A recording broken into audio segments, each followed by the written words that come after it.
Hello there, welcome to Doctor Who Radio Show, everyone, which is slowly getting closer to the actual real thing.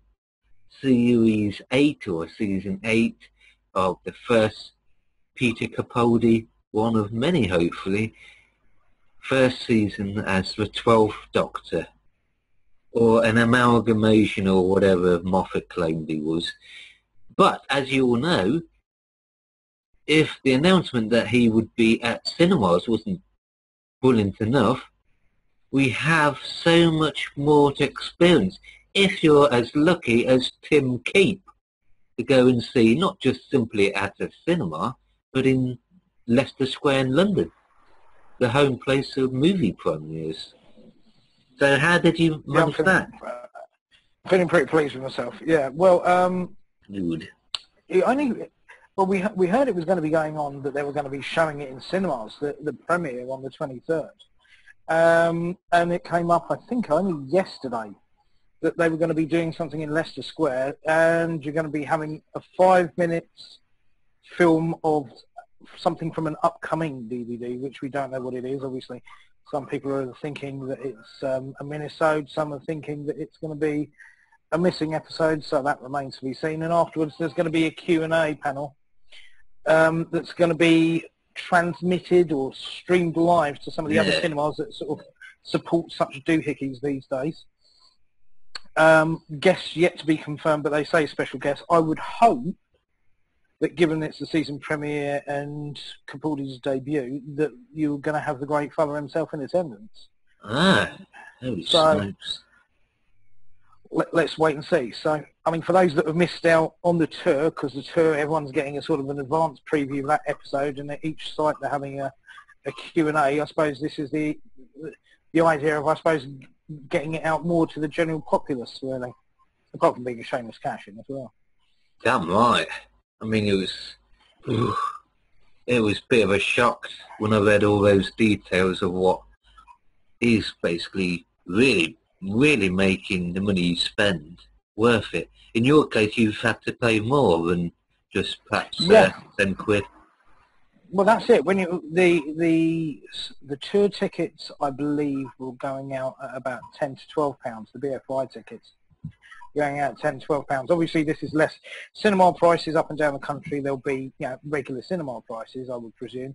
Maybe a slight premium, which is what they did with the 50th. Leicester Square, I would say, because it's a bit more of a premier location, and where I've been very lucky to get seats as well. Yeah, that I went for sort of within spitting distance of Capaldi himself. I'm in the second row. It cost me £30 a pop. Oh, so shit! £30 for me and £30 for my son. Oh shit! Oh, the little keep is going with you. The youngest of the clan is, yeah, indeed, he's coming with me. I think £30 so, is the same as WWE when I've gone in the past to one of their shows, sort of roughly around. But that's for London. That's actually about rather a good bargain, because London is, well, that part of London is very expensive. Well, that's it. I think if you went to like something like a comedy show or something like that, and you've got like a question and answer panel afterwards, I think generally you will end up paying more than that. You'll end up paying what would be like West End theatre ticket prices. You can spend anywhere between 45 and 60 quid on something like that. So 30 quid, yeah, I can live with that, to be honest with you. And like I say, I didn't see how much the other tickets were. I'm sure as you go back in the hall, the prices will probably drop slightly. The cheapest ones will probably top out about 8. The cheapest ones will probably be about 18 quid. But the front neck ones were 30 quid. Well, you're going to Leicester Square, and that's actually where countless movie premieres have been held. I mean, anyone you can think of in future will be held there. And I seem to go, just 10 years ago, I went there with my brother when he was still alive, and we went to, blimey, the place is so busy. You know, Hard Rock Cafe at one point. Bear in mind, this is a case of all along sort of drinking non-stop, which I was able to take back then. I don't drink anymore because I'm straight edge, but back then it was one constant drinking sort of marathon almost. Yeah, sort of having breaks and stuff, but sort of keeping the British pride up, so to speak. And we also went to Hard Rock Cafe, went to Planet Hollywood. We went to a cinema at one point, and it was £10. I thought, holy Christ almighty. And it was bustling and hustling. As far as cinemas went, that was expensive, yeah. Well, yeah, if you think about big tourist spots in London, you've got, Trafalgar Square, Piccadilly Circus, and the Leicester Square is a big one. Guaranteed if you see a film premiere in London, it's going to be Leicester Square, one of two cinemas there. The Odeon being the main one where they're doing this. How long the Q&A is going to run for afterwards? I would presume it's going to be something like an hour, because it's due to go out. It's due to go out at the same time as the episode goes out. So you're talking what? Have we had a confirmation time? Is it 8:30 or something it goes out? I can't remember whether it's 8:30 or 8 o'clock. I seem to recall reading 8 o'clock, but I'm presuming it might be at least 6:30 to 8 o'clock. No, it's not, because they're going to run it simultaneously as it goes out on TV in the cinema. So they're letting us into the cinema at 7:30. So I presume they're going to get everyone in, sat down reasonably quickly. You're going to have the promo lead in with whatever this upcoming movie is, which we're still, unsure as to what it's going to be. There's going to be the episode. There's going to be the behind the lens sort of type things that we've seen on the Red Button channel. So a little bit of making of as well. And then obviously the question and answer panel. So even if they finish off there about, 10 o'clock, 10:30, because the episode's going to run for, over an hour. So, I reckon a good hour question and answer panel. I think it's like 2 hours altogether. So, like you have your sort of little mini movie type thing like they had in the old days. Disney sometimes have a little animated thing before their films. And I think they've sort of ate the same thing. And then you have your sort of like a movie Doctor Who 3-course, 4-course meal type thing. So it's almost like you're getting, for what you pay, invited to a special sort of British Film Institute sort of, it's like a live DVD bonuses, basically. That's what it is. That's the best way of looking at it. That's it, and it's not obviously it's not exclusive in the sense of that no one's going to see it unless you're square. It is going to be sent to the cinemas that can support that sort of function as well. So, keep an eye out for me in the second row. I'll probably wear a big hat so people can see me. It just feels like they've really made some effort to make the fans feel part of it and actually give some genuine exclusivity. But the great thing is, it doesn't matter whether you're watching it there in the cinema or at home, because all these things will actually be available through different, as they call it, platforms. Yeah, that's it. Well, it's all going to be simulcast, same as the 50th is. So, I mean, I could be at home sitting there watching it with the family, but, it's just... It's going to be me and a member of my family. But it's when you get an opportunity like that, you can't not pass it up. They're really pushing it at the moment. They're doing the world tour, which is pretty unprecedented. You've got the musical tour as well, which they're running as well, and then obviously we've got this as well. So they're really pushing, opening, Capaldi's debut episode, really pushing it hard, which is good. It shows that they're going to throw their weight behind the show now. It explains also, I think, why they didn't go to San Diego Comic-Con or the London one, because they're basically, in essence, holding their own sort of exclusive in-house, as it were, sort of what they'd have at conventions and Comic-Cons anyway. Special screenings. Yeah, that's it. I don't think it's necessarily Doctor Who saying, "Oh, we're bigger than Comic Con" or anything like that. But it's a case of, we're quite happy to, we'll get the attention and generate the attention, and maybe this time they learn from the errors of last year and saying we're going to get it out to a wider audience as quickly as we can, rather than it being stuck with a few people that are going to be in Hall H at San Diego. I suppose profit-wise, they don't have to worry about essentially paying overhead and so forth, because they'll be able to sort of make as much profit without, there's not so many companies involved. It's more simpler, and the BBC makes a bigger profit share, as they call it. This is really, really sort of. This is actually more than they offered for Day of the Doctor, because they didn't offer this much sort of media material. Well, yeah, that's it. I think with regards to Day of the Doctor, wasn't it? It was a case of, they had all the things, there were little sort of exclusive snippets, but having a panel there, to be honest with you, which they didn't have with the 50th, it's involving fans of the show more than perhaps it did before. Yeah, that's a bit. I'm really surprised, because usually I consider the BBC to be a bit skinflints, a bit sort of Scroogey with their money, so to speak. But I don't know. Maybe they have a lot of faith in Capaldi. Perhaps they actually genuinely believe he's going to... I think they do. I think they do. I don't necessarily. I think also, from a more cynical point of view, I think, this is going to generate, a good return on it as well. That, perhaps what they did with the cinemas and the 50th was a certain part of a test run. To be honest with you, show there is a market for people who want to go and see it on the big screen, as when it goes out, or a day or so afterwards. They're happy to watch it at home for free, which is what they pay the license fee for.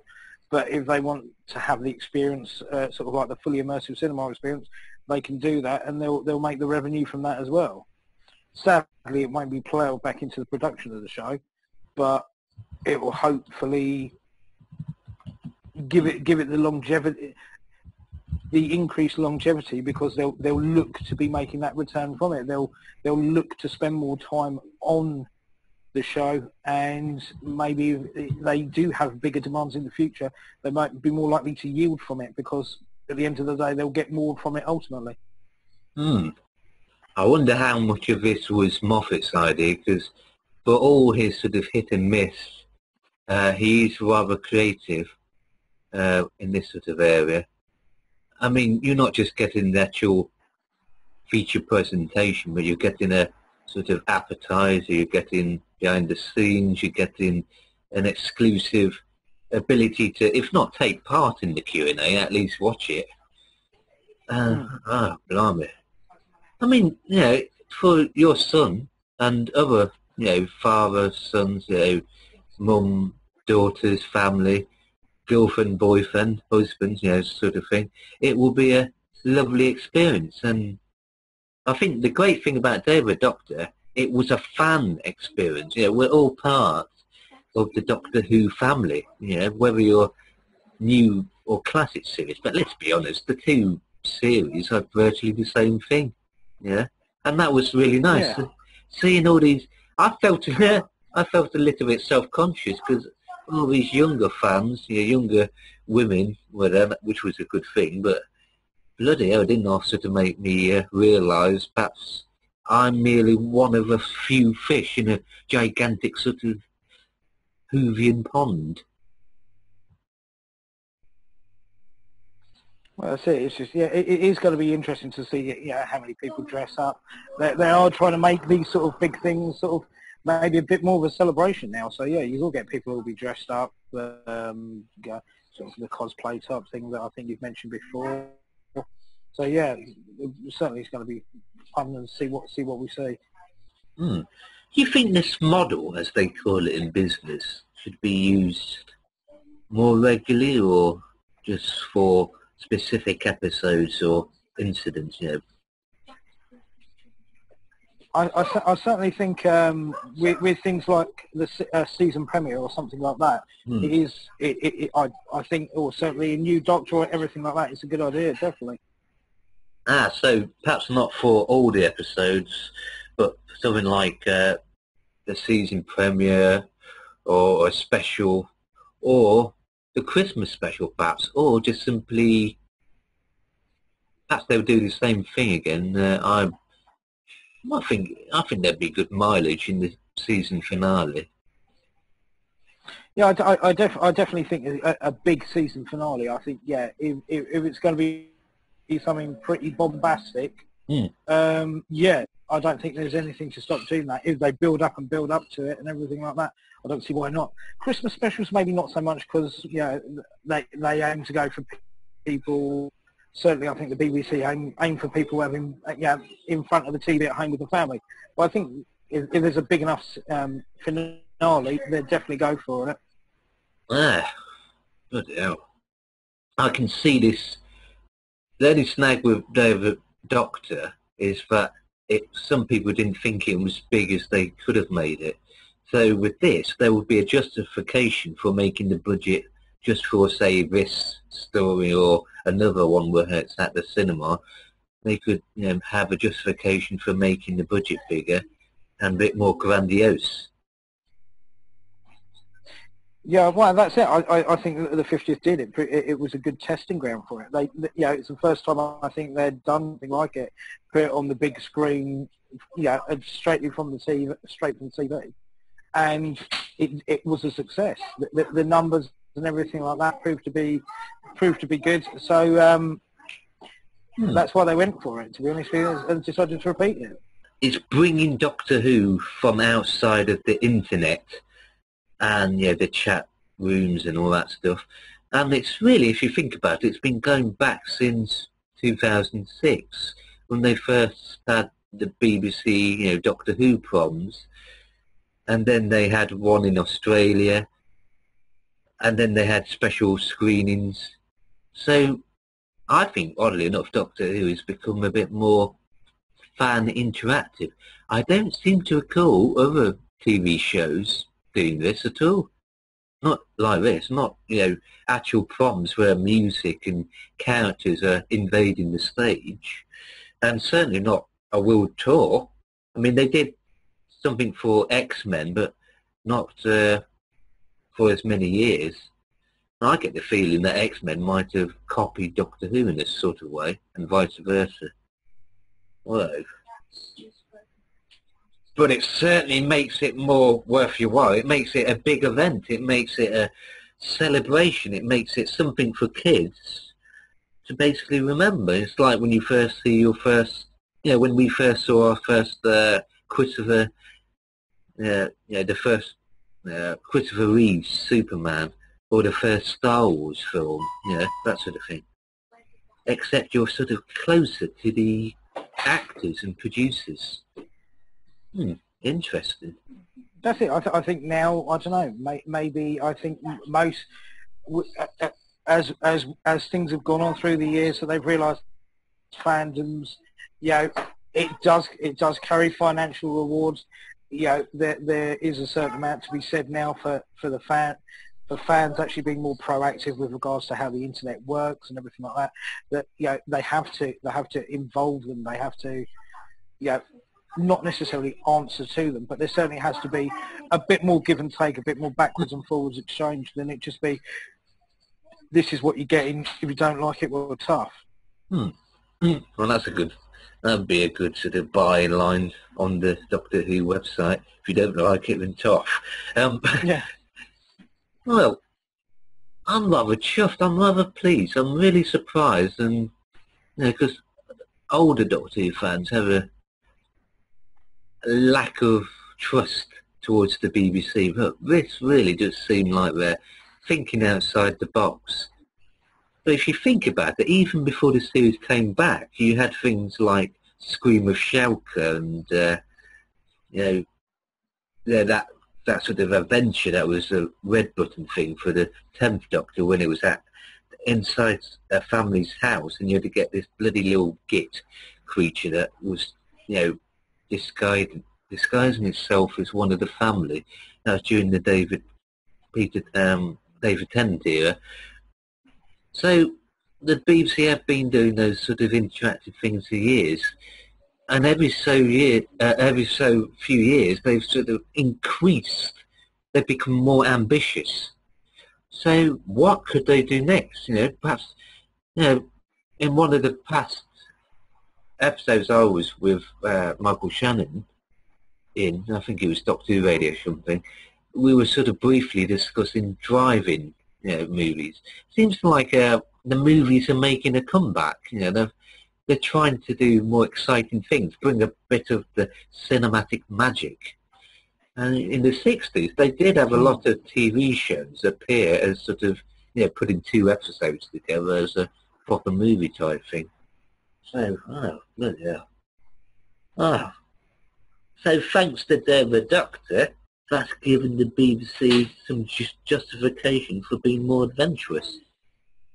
But there is a possibility that some fans will be rather shocked by this 12th Doctor.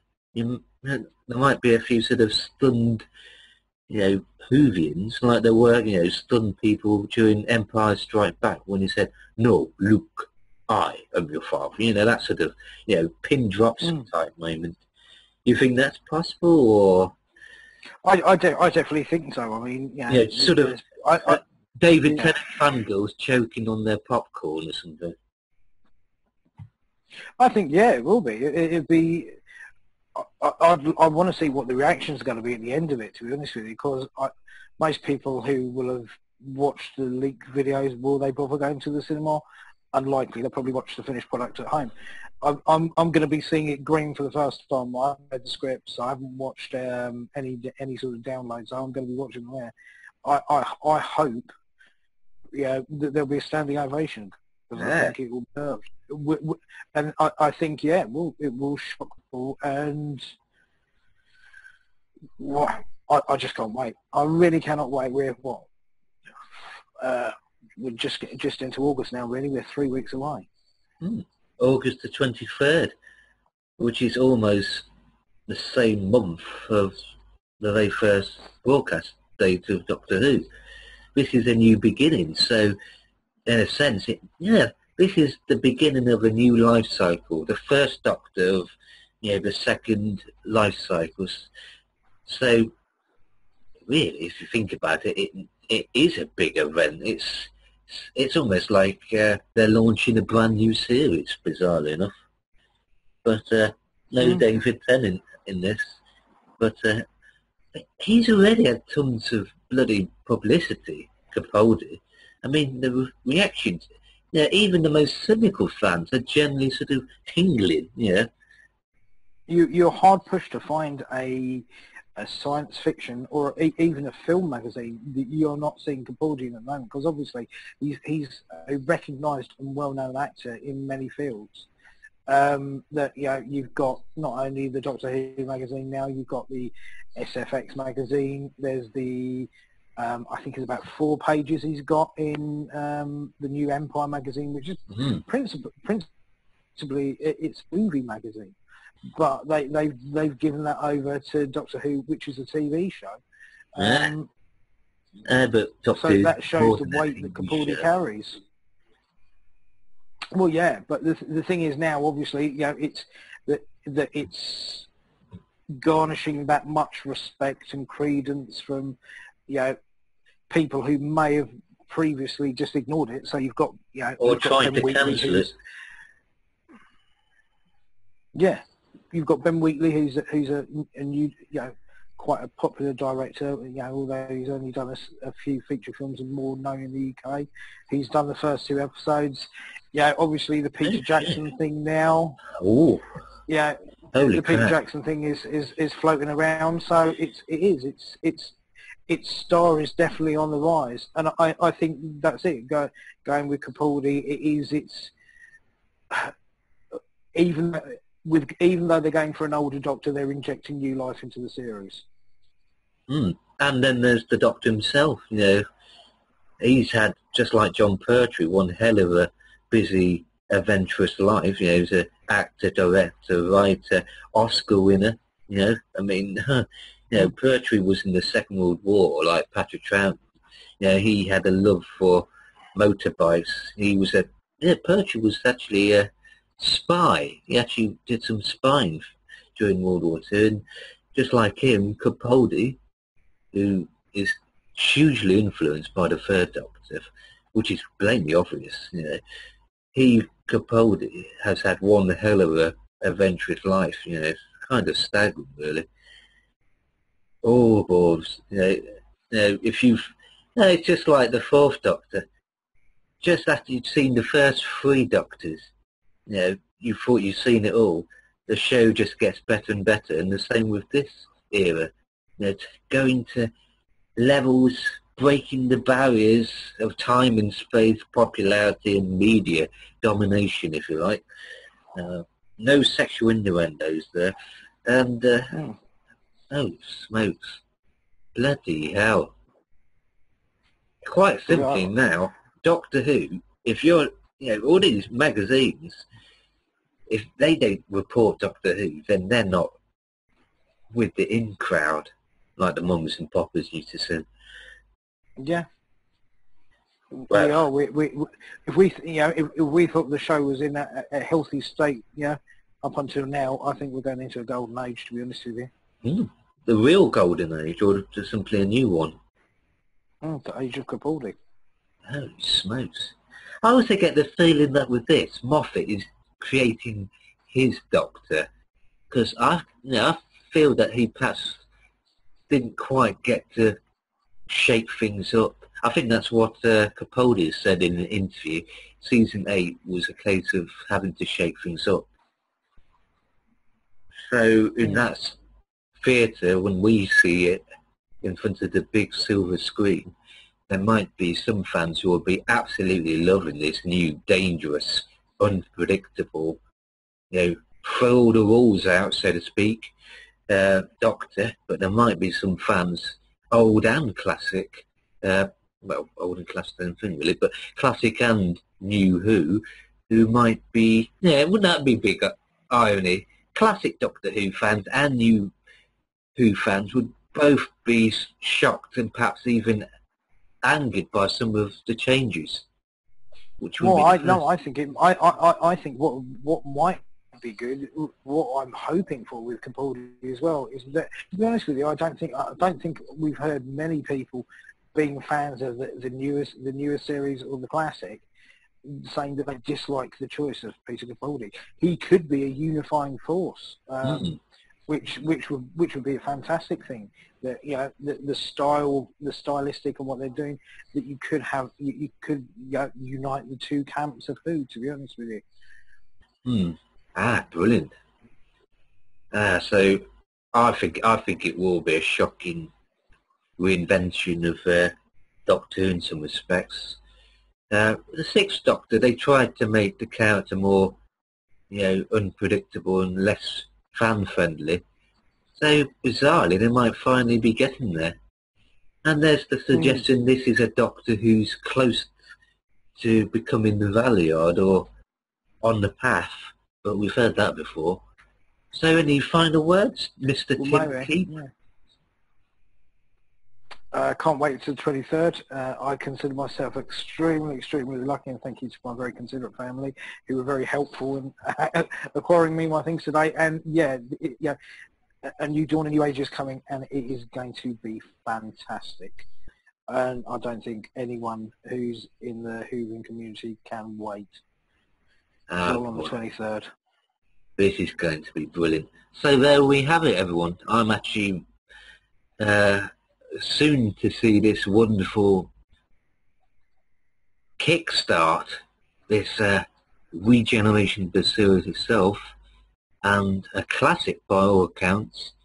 And of course Tim Keep is going to be seeing it in old London town, and this was the interview with someone very lucky enough to get one of the sort of golden tickets, as it were. But whatever or however you watch Deep Breath, keep hooing. That's the way it goes. And that's a wrap. Oh, I didn't realise that's a bit cinematic.